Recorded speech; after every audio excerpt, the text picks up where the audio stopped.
E, Indian Lake. It's 8 o'clock.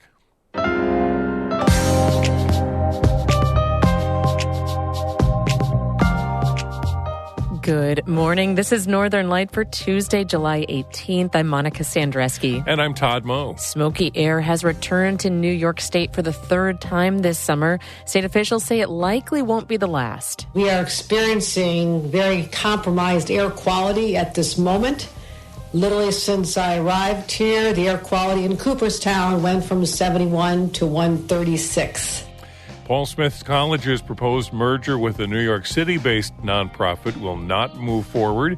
Also, a conversation with the chair of the Olympic Regional Development Authority about Orda's investment in winter sports at a time when climate change is warming the world. We're thinking very expansively about the types of places this can be done, as long as we can get municipal approval to host these events.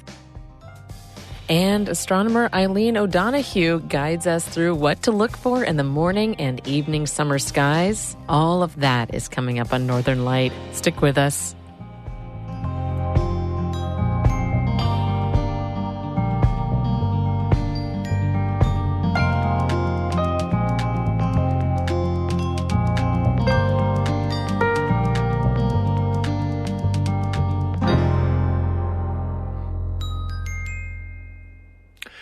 Broadcast of Northern Light here on North Country Public Radio is supported by Adirondack Foundation and the Adirondack Birth to Three Alliance, dedicated to providing all children the best possible start in life. AdirondackBT3.org. And Long Run Wealth, an SEC-registered investment advisor in Lake Placid, providing comprehensive wealth management, retirement, and financial planning solutions. LongRunWealth.com.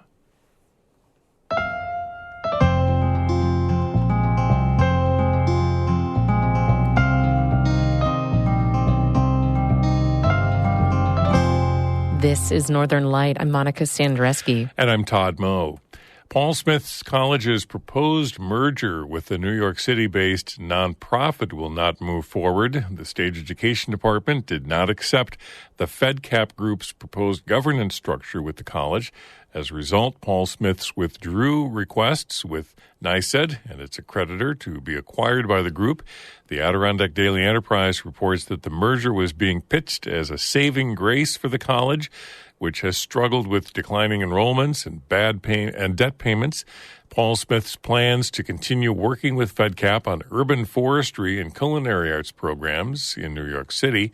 Interim President Dan Kelting told faculty and staff in an email that a campus-wide strategic planning process will begin this fall. He said the college's plan involves taking a look at faculty size and making key hires in finance, development, student life, and enrollment management.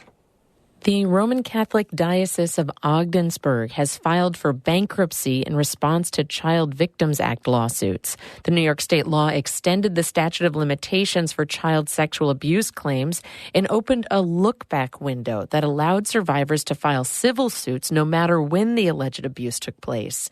There are currently 124 cases pending against the Diocese of Ogdensburg. Bishop Terry LaValle says filing for bankruptcy allows all claims to be treated fairly. Law firms representing survivors disagree. They say the diocese is running from accountability and obstructing survivors' ability to be heard.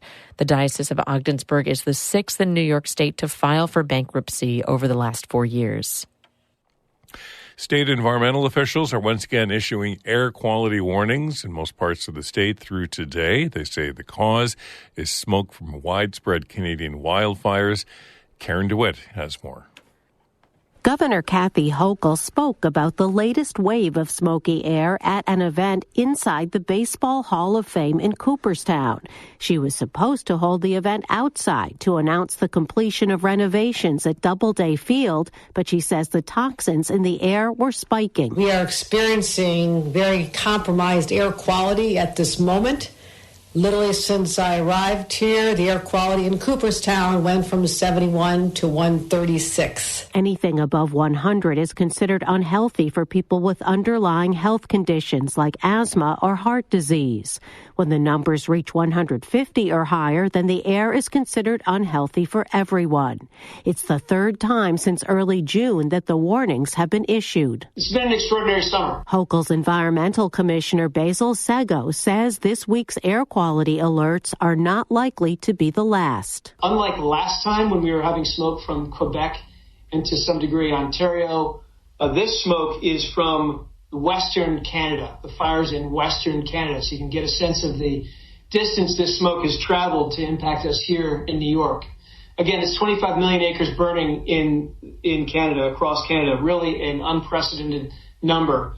And most of those fires are, I would say, out of control. Sego says the fires are fueled by climate change with above average temperatures and below average amounts of rainfall.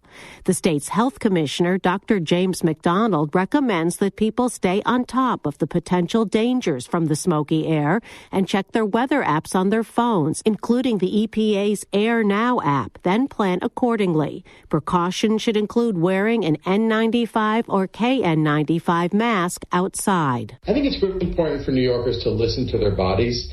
If you go outside and the air quality index is high and you're coughing, eyes are burning, your nose is running, that's a time to say, hey, I need to put back on my N95 mask, or I need to go inside into a safer space there. Governor Hochul says if the air quality levels rise to 200 or greater, New Yorkers can expect an alert on their cell phones warning them of the potential dangers. In Albany, I'm Karen DeWitt. Tomorrow on Northern Light, the impact of smoke on pets. We'll hear from a veterinarian at Cornell about how to protect your pets from wildfire smoke.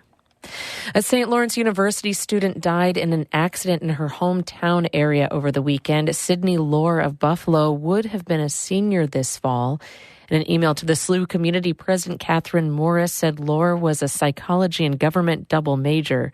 She studied abroad in Australia this spring and was part of the Chi Omega sorority, Pre-Law Club, Humane Society, and Vote Everywhere initiative.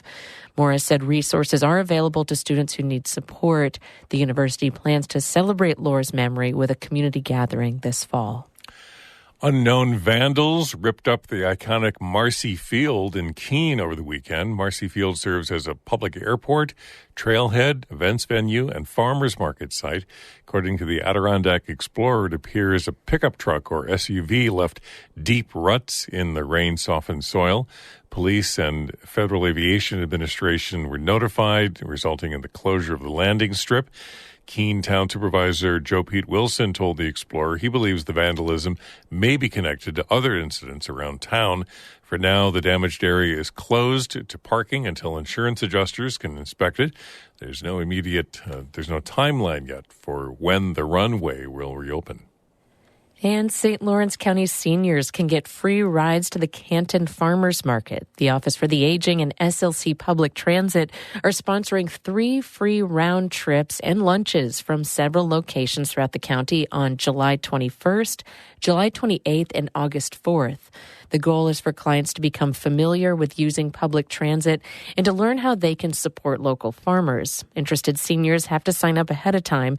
For more information, you can check out our website, ncpr.org.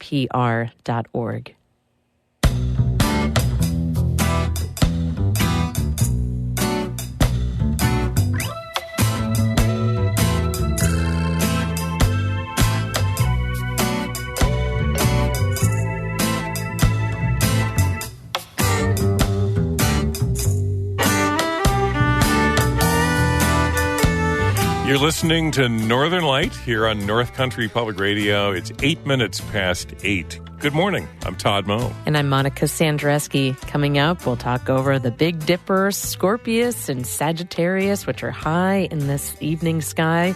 More conversation on what to look for with astronomer Eileen O'Donoghue coming up in just a few minutes right here on Northern Light, which is your summer station for the news, music, and conversation that you rely on. Support your summer station now with a gift at ncpr.org/give. And thank you so much for making NCPR your summer source. while you're away from home.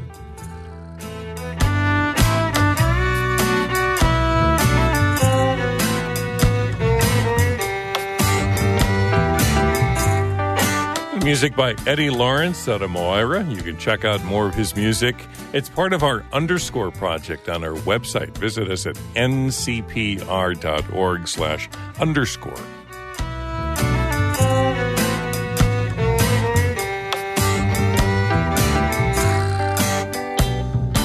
Northern Light is supported by Adirondack Land Trust with 27,000 acres of forests, farmlands, waters, and wild places conserved since 1984. AdirondackLandTrust.org. And Fisher, Bissett, Muldowney, and McCardle, attorneys and counselors at law with offices in Malone, Tupper Lake, and Saranac Lake. 800-941-5001.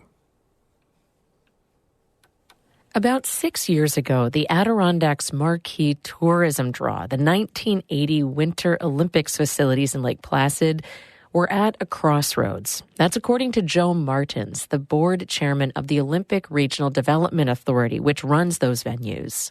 It was either, continue to, with the status quo of deferred maintenance and continued deterioration and end up with facilities like Olympic facilities in other parts of the world that are in complete disrepair, or invest in the facilities and bring them back to a state where we could attract national, international competition. New York State chose the latter, pumping $600 million into new state-of-the-art infrastructure, primarily for winter sports. ORDA also is expecting more than $100 million a year from Albany over the next 5 years.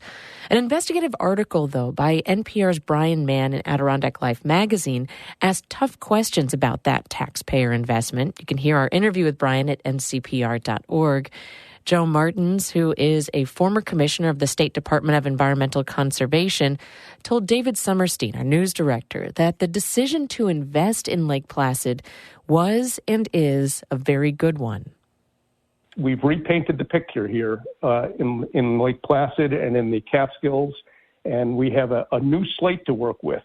And I think the opportunities going forward are exceptional. The Adirondack Life article, talked about this risky bet and used the word risk. And It really identified sort of three places of risk. I mean, this is a lot of money. This is a lot that, the North Country is getting that could be going to something else in theory. The first one is climate change, that it's a big risk to invest in winter sports at a time when, we're seeing the smoke in the summers, and we're seeing big changes that endanger our ability to provide winter for these winter sports, 40 years from now. What we have, by the way of facts, is a recent study by the University of Waterloo in Canada that looked at what venues, Olympic venues from around the world, could be reliably used by mid-century if climate change continues at the pace it's been going for the last couple of decades. And it concluded that there was 4 places in the world that would be reliable for use for Olympic winter sports. And they were Lake Placid, 2 sites in Norway, and 1 in Japan. And I thought that was a great data point, because that suggests that at least through 2050, we could host a Winter Olympic here. And whether it's the Olympics or not, that means we can host all of the types of competitions that we are now hosting with regularity through 2050. And that, again, suggests to me that the investment that made by the state, it was a 30-year investment, not a 1-year investment or a 5-year investment. If the Adirondacks sustain 2 or 3 years in a row of almost non-existent winter, where people don't show up at Whiteface, you can't hold many events, how prepared is ORDA to handle and to, sort of financially deal with that sort of no-show, if the snow just doesn't come and it's a lot of slush and mush? Yep. I'd say, one, given current trends, we don't expect that to happen year to year. In fact, climate models suggest that while we will have less predictable weather, we will have more precipitation here in the North Country. ORDA has also taken steps to basically winterize all of our facilities.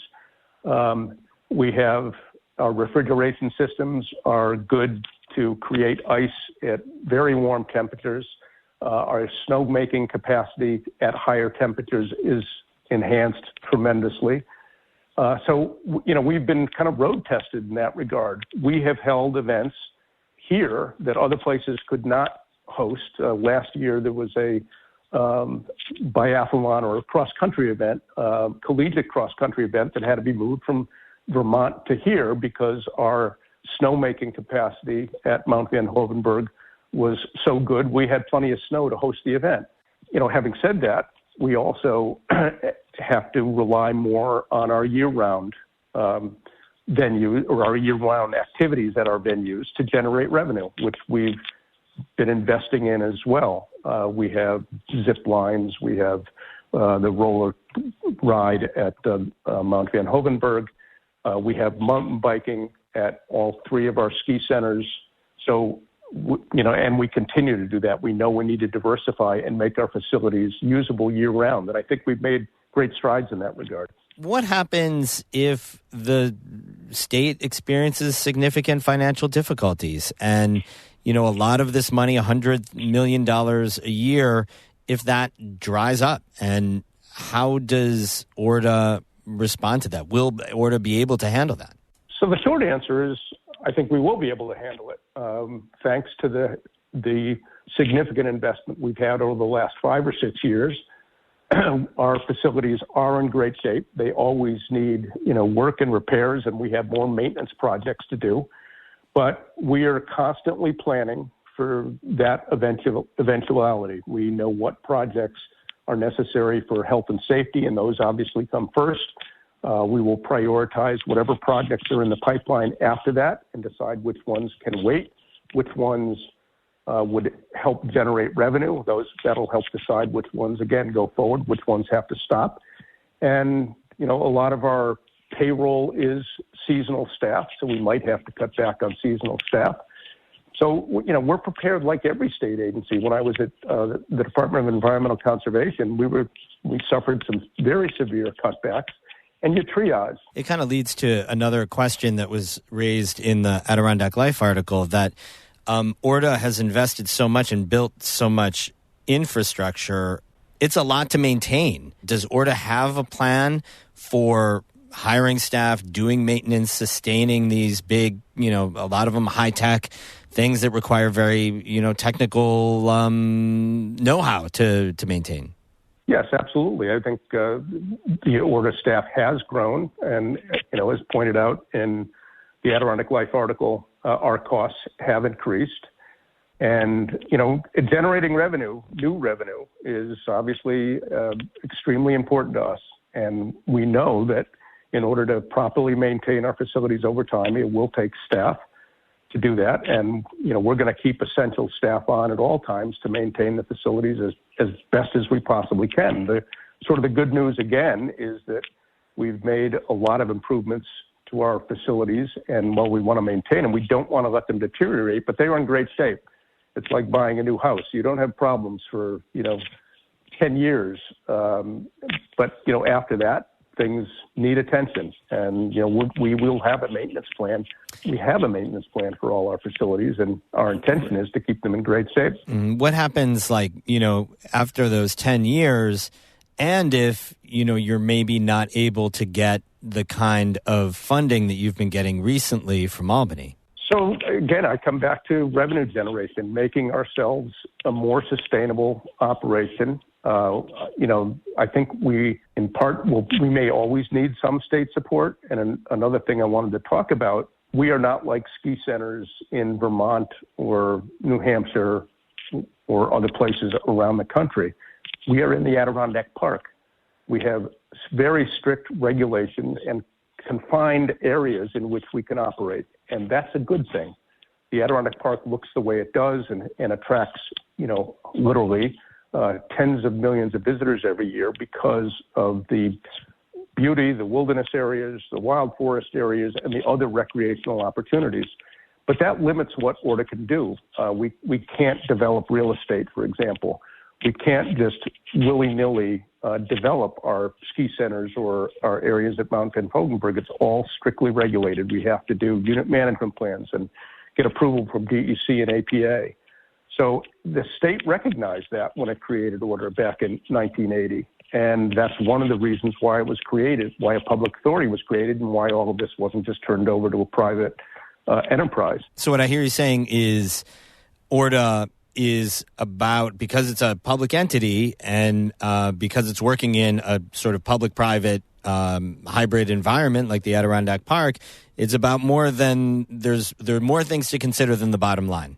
Well, absolutely true. And one of the other things that I think we have to mention, we recently released an economic impact study that was prepared by a firm called Tourism Economics that found that ORDA's annual impact for 2022-2023 was $342 million. So in my mind, investing $100 million a year or whatever the number is, returned those monies in spades. We generated $25 million in state and local tax revenues. So we have an enormous impact in the Catskills and the Adirondacks. Joe Martins is the board chairman for the Olympic Regional Development Authority based in Lake Placid. He spoke with David Summerstein. And you can read the Adirondack Life article about ORDA by following the link from our website, ncpr.org.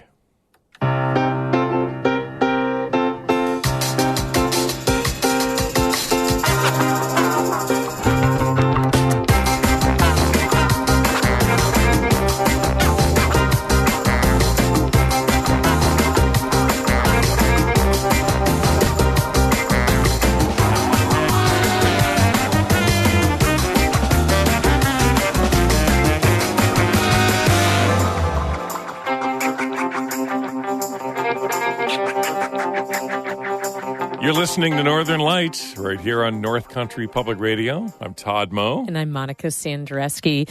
Coming up on the show, it's all about the glittery stars in the summer sky. Eileen O'Donoghue, astronomer from St. Lawrence University, joins us for a conversation of what to look for in the summer skies. Then stick around after the show for Bird Note coming up at 8:42. But first, Todd has a look at the weather for us. As you heard in Karen DeWitt's story, there are still air quality alerts in effect for our region today with the haze and smoke from those Canadian wildfires. The Weather Service says some rain as well, occasionally some heavy rain showers with highs today near 80. Light winds out of the south, partly cloudy tonight, and then sunshine tomorrow. High around 80, partly cloudy Thursday and Friday with highs upper 70s, low 80s. Right now, we had some heavy rain here in Canton, but cloudy and 68 degrees. So, well, let's see, sunshine tomorrow, so maybe we'll see some... maybe we'll get some starshine at night. Yes. Eileen O'Donoghue teaches astronomy at St. Lawrence University, and she joins us every month. Good morning. Good morning, Todd. And so I'm starting to notice, I like daylight, but I'm starting to notice they need to turn the lights on in the morning when I get up. Yes, it is. Okay. Those of you who don't like to hear that winter is approaching at 66,000 miles an hour, yes, turn off your radio. Fast. Yeah. But yes, we are gaining dark, for those of us who love the dark, almost 2 minutes a day.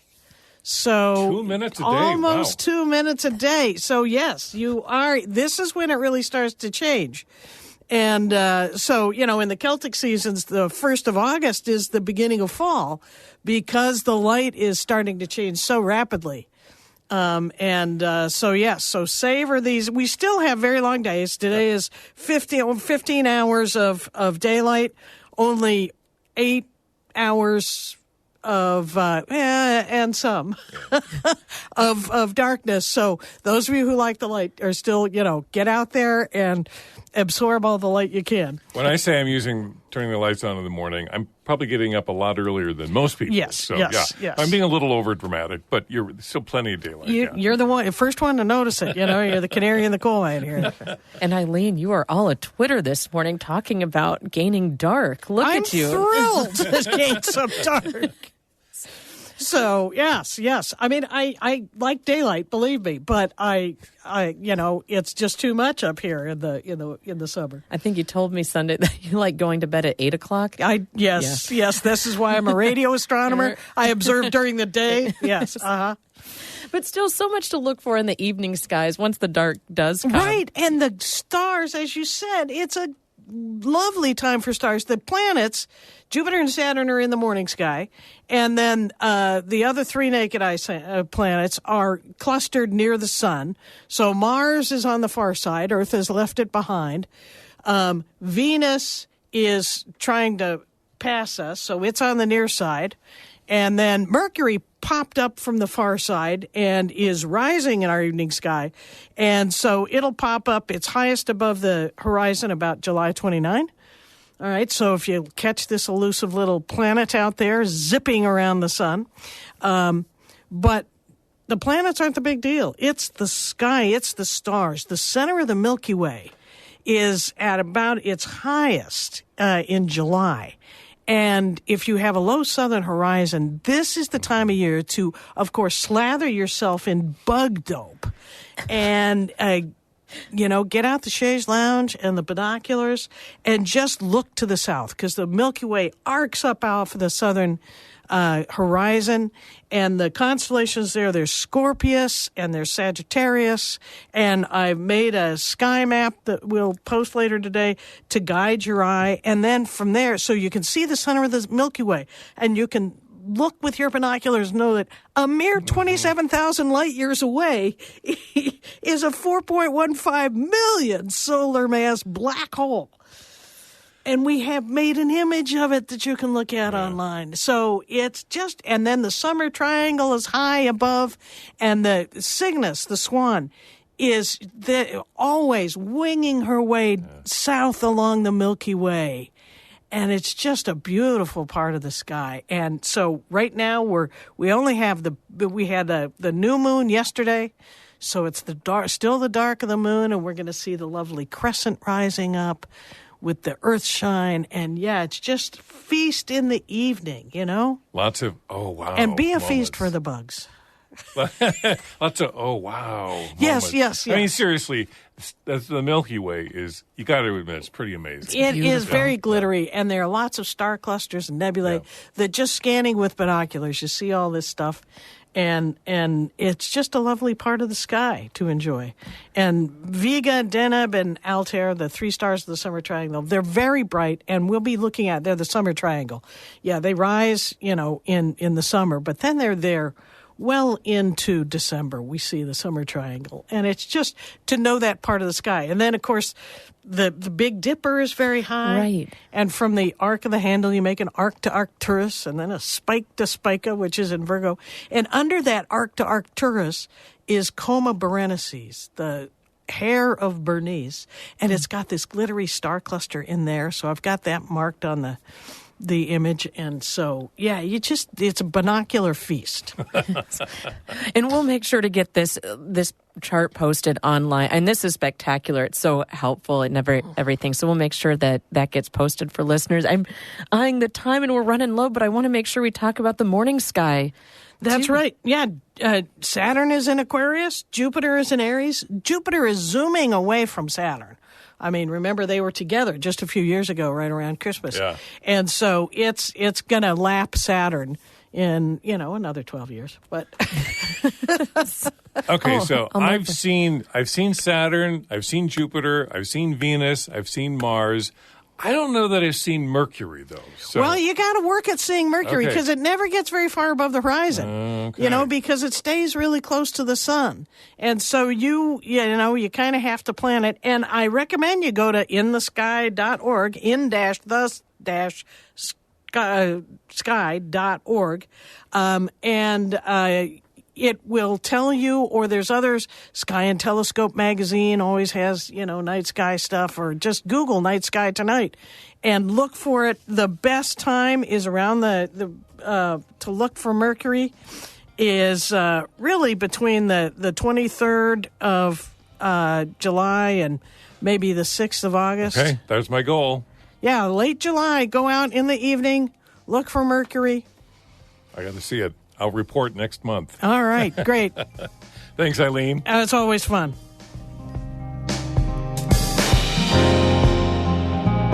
That'll do it for Northern Light on this Tuesday, the 18th of July. Stick around. Morning Edition continues in just a few minutes. Then it's the Marketplace Morning Report between 8:51 and 9 o'clock. I'm Monica Sandreski. And I'm Todd Moe. Thanks for listening. Be well.